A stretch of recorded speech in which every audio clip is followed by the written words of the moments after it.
Hello, everybody, and welcome back to week 31, tracking our local shifting real estate market here, Burlington, Camden, Gloucester counties, $900,000 and below.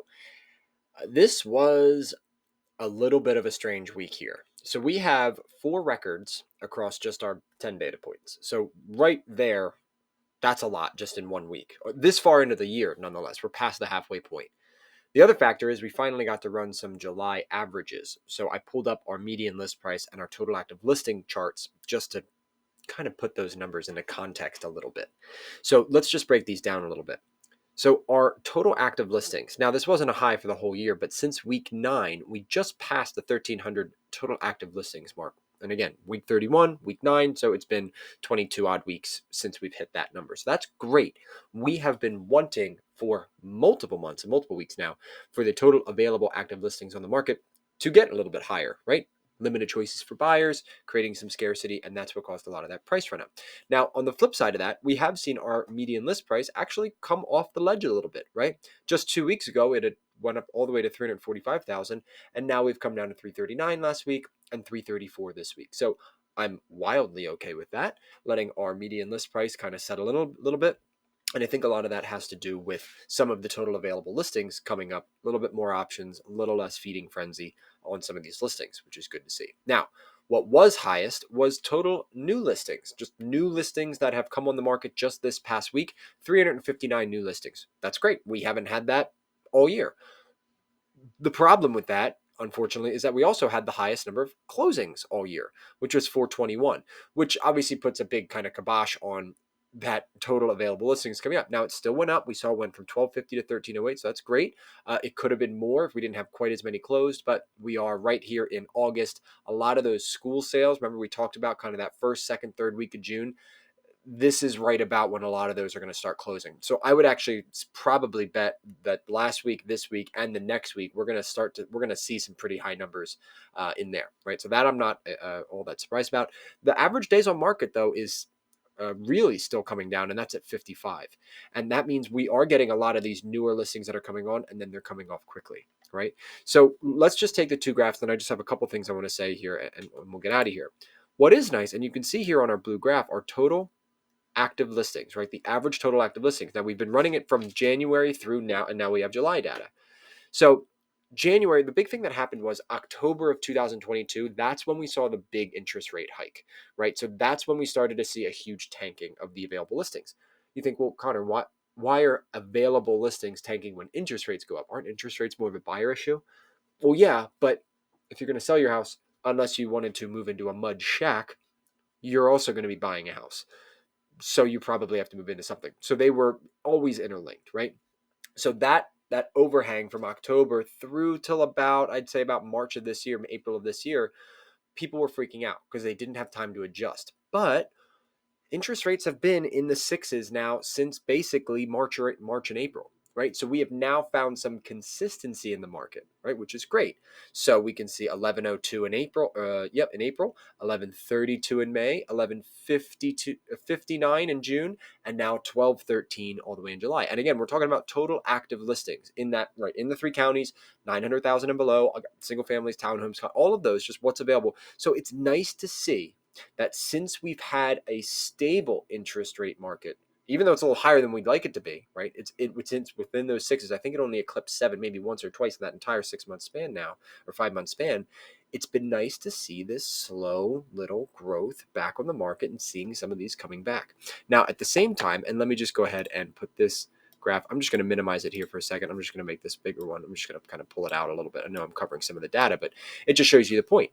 So in that same time, when our total active listings really tanked off, we saw prices shoot up, right? And you can see this in the red graph where back in March, 317, April, 319, May, 325, June, 338.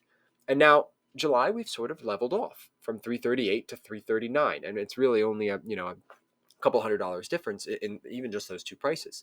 So let's talk about what this means. I think what the Fed is trying to do with interest rates is actually, finally, at least in the housing sector, starting to achieve the desired effect. It's starting to give a little bit more stability to the market. We're seeing a little bit of the total active listings come up to a slightly healthier limit, still below where we should be year over year and things like that, but still rising as we'd like to see.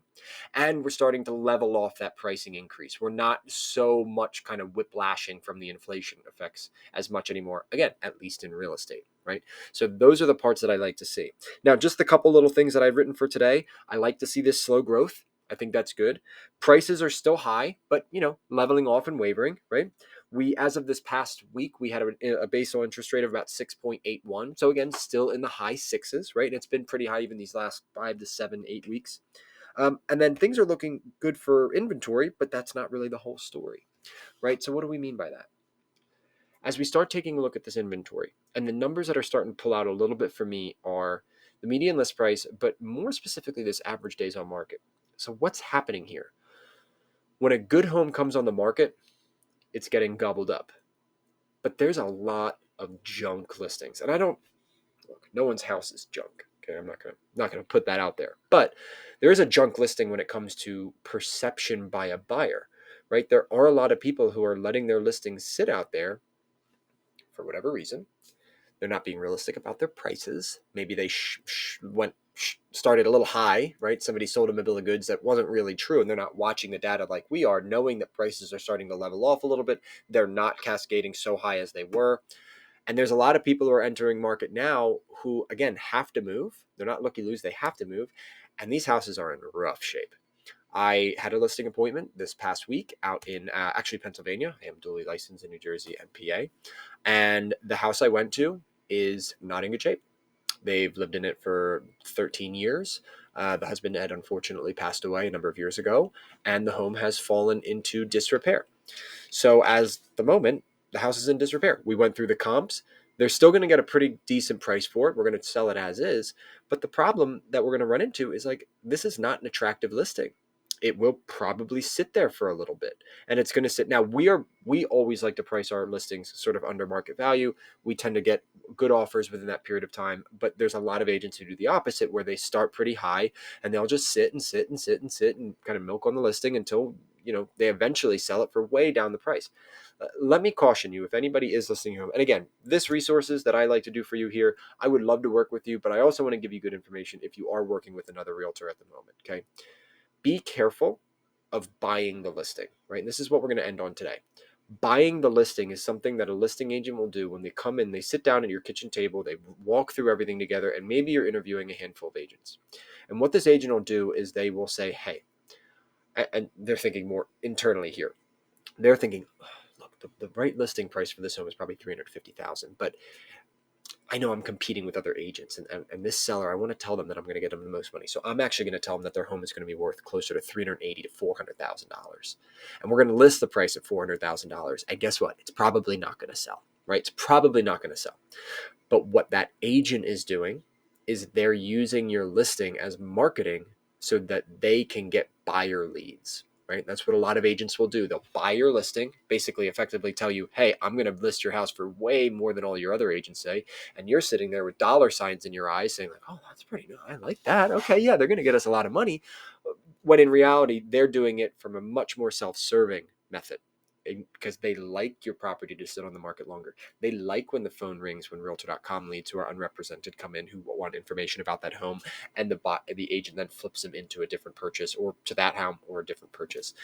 Be careful of that, right? So again, our strategy is we very much like to price at market or even slightly below market, because our fiduciary responsibility to you is to drive the most number of buyers to your home in the shortest amount of time so that we can net the highest amount for the sale, getting buyers to act emotionally and not logically, and getting you, the seller who we represent, the best deal.